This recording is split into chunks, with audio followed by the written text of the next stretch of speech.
mchungaji Masawe Kilio na atupeleke mbele sana. Na tuombe. Baba mtakatifu, Muumba wetu wa mbingu na nchi, alasiri ya leo tuko mbele yako.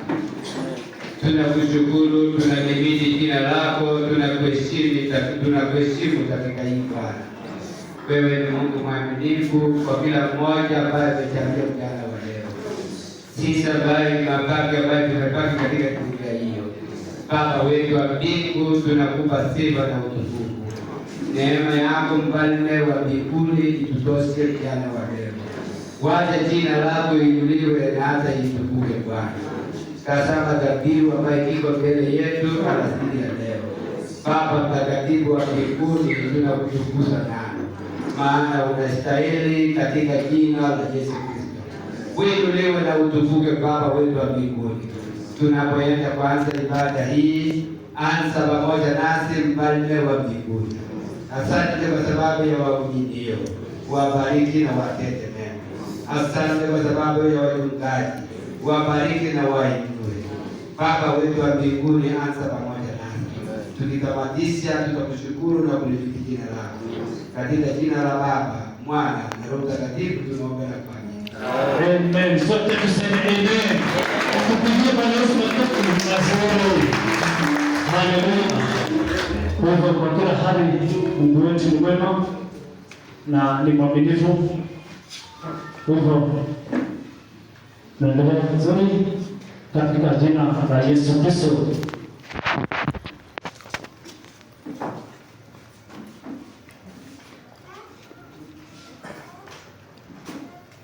Kwa hivyo bishop wetu nakaribisha tuketi chini katika jina la Yesu. Kwa hivyo ni vizuri, hebu kama umefurahi mfanye hivi na mkono. Wachungaji wako sawa? Sitapigia makofi mazuri sana kwa kazi hii.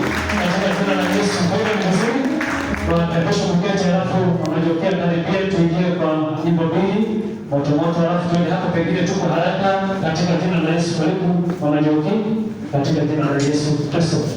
Pengine tusimame tu.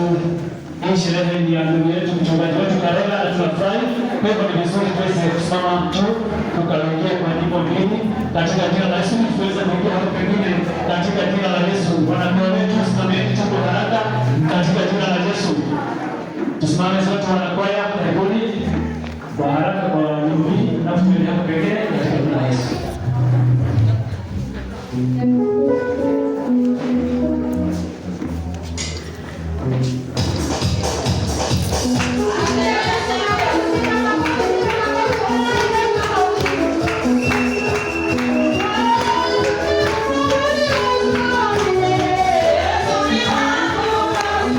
Yeah.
Geukia mwenzako mwangushie high five. Hapana, sio namna hiyo. Mwangalie vizuri, mwangalie kwa sura.